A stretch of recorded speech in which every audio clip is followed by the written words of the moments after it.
Hello, my name is Manish Chaudhary. Today, our presentation is about the ethics of AI companion chatbot for the young people. What happened when AI become your friend? Is it really your friend? It talks like that, but is it friendship or it's some kind of manipulation? You never know. But one thing is definitely it will cause mental health. Chatbots are designed to talk like friend. It's not your friend. Let's have a look in a scenario. Imagine a teenager feeling lonely at night. They open a chatbot and start chatting. The chatbots reply the message like, I understand you, I'll always be there for you.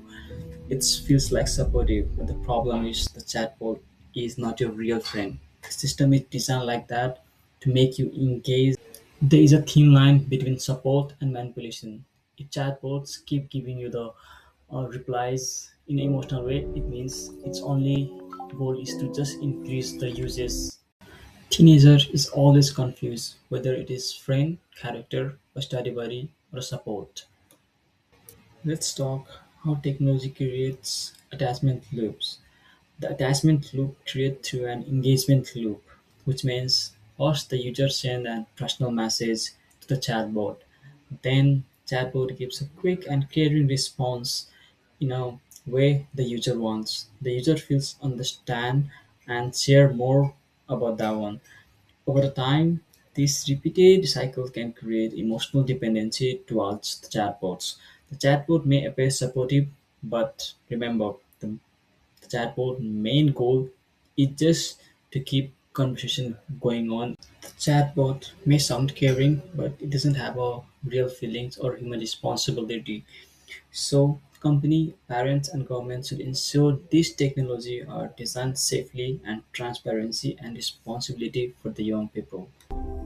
Thanks. So look, when we talk about AI companion chatbots, the ethical problems are not just theoretical. Back in 2024, character AI actually got sued after a teenager death was linked to chatbot dependency. So let's break down this. What's really going wrong here? First up, emotional manipulation. These apps are literally built to keep you hooked, and from a utilitarian point of view, that's not just okay. The psychological damage being done to thousands of young people far outweighs whatever profit the company is making. Now, the second issue, and this one is interesting, is the illusion of friendship. User actually start believing they have a real connection with the bot. But here is the thing, the chatbot does not feel anything, it does not understand anything. And if you look at this through the Kantian ethics, deceiving someone is wrong. It's wrong even if it's making them feel good. You just can't treat people as a way of making money. Third, mental health.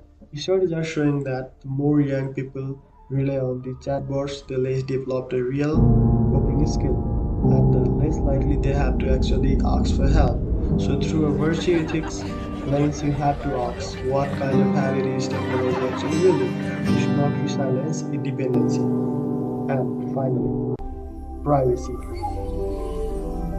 Think about it, teenagers are sharing the deepest fear, the emotion, the secrets with this system, and under principle like autonomy and informed consent, a mind really can't meaningfully agree to have all of this personal data harvested and so on. So what we do about it? There are basically three solutions on the table: age verification, transparency levels, and binding regulation. Something like EU AI Act, honestly, age gates too easy to bypass. Disclosure levels, yeah, they raise awareness, but they don't stop people from getting attached. Regulation is the most effective long term, but it is slow. And the ACS Code of Ethics could not be clearer about this. As ICT professional, our duty is to put the public first and act honestly. Now I will discuss the stakeholder analysis. The main stakeholders are young people, parents, AI companies, schools, mental health professionals, and government regulators. Young people are the most affected because they may use AI companion chatbots for emotional support and friendship. Parents are affected because they may not know what their children are sharing online. AI companies are responsible because they design the system and collect user data. School health professionals and governments also have a role in education, safety, and regulations. Now, stakeholder impacts. For young people, the benefit is emotional comfort, but the risk is dependency. For parents, the benefit is extra support for their child, but the risk is loss of privacy and control. For AI companies, the benefit is business growth, but they also have ethical responsibility. For society, AI chatbots may reduce loneliness, but they may also increase isolation and manipulations. Young people are vulnerable because they are still developing emotional maturity. They may not fully understand that the chatbot is not a real friend but a programmed system. Many young people also spend a lot of time online and may look for companionship when they feel lonely or stressed. If the chatbot gives constant emotional response, it can create a strong emotional bond. Over time, this may lead to dependency. Another issue is that young users may not easily recognize manipulations, especially when the chatbot encourages them to keep chatting or share personal feelings. A real old example is Replica, an AI companion chatbot. Replica shows both the positive and negative sides of AI companionship. Some users said it helped them feel less lonely and gave them emotional support. However, some users also became emotionally dependent on the chatbot.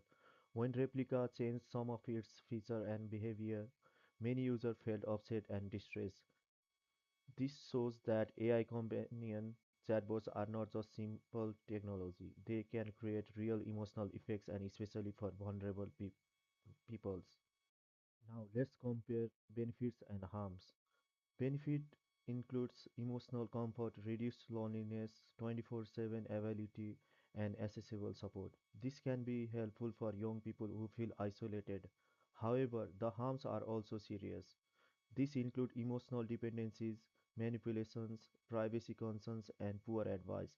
A chatbot is not a therapist, parent, or professional, so relying too much on AI for emotional support can be risky. Finally, we can understand this issue using utilitarianism and deontology. From a utilitarian view, AI companion chatbots are ethical only if the benefits are greater than the harms. They may reduce loneliness and provide comfort, but if they cause dependencies, manipulation, or mental health risks, they become harmful. From a deontological view, AI companies have a duty to protect young users, respect privacy, and be honest. Even if the chatbot helps some people, it is still wrong to manipulate or exploit young people. So, AI chatbots must be designed responsibly with safety, privacy, and transparency. To better understand whether AI companion chatbots are ethical, we can evaluate them using two ethical theories, two useful approaches, which are utilitarianism, which focuses on outcomes, and deontology, which is another one which focuses mainly on duties and respect for individuals. The first theory is utilitarianism. This approach suggests that an action is ethical if it creates the greatest overall benefit for the greatest number of people. Supporters argue that AI companion chatbots can reduce loneliness, provide emotional support, and also improve well being, especially for young people who may feel isolated or struggle to access some certain help. However, critics point to significant risks. These include emotional dependence, misinformation, unhealthy attachments, and also potential negative effects on mental health. From a utilitarian perspective, the key question is whether the benefits outweighs the harms.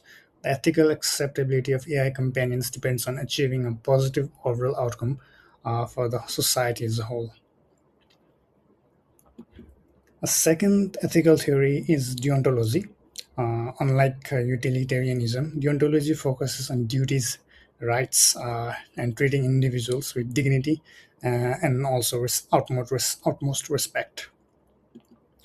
This theory asks whether companies are treating users honestly and respectfully. It emphasizes transparency and responsibility to protect users from the exploitations of various sorts. If chatbots are intentionally designed to create emotional attachment, mainly to increase engagement or profit, companies may be using users as a means to end rather than respecting their own autonomy. These concerns are reflected in professional standards such as the ACM, ACS, and IEEE codes of ethics, which guide responsible technology development. These codes emphasize important principles including avoiding harm, respecting privacy, acting honestly, and prioritizing the well being of individuals and society. Several solutions can help address these challenges, including transparency about AI, identity, stronger protections for young users, independent audits, and better mental health safeguards. So, in conclusion, AI companion chatbots can provide meaningful support and companionship. However, they also raise very important concerns about like manipulation, privacy, and mental health. As future technology professionals, we must definitely ensure innovation remains ethical, safe, and definitely human centered. And that's it. Thank you so much.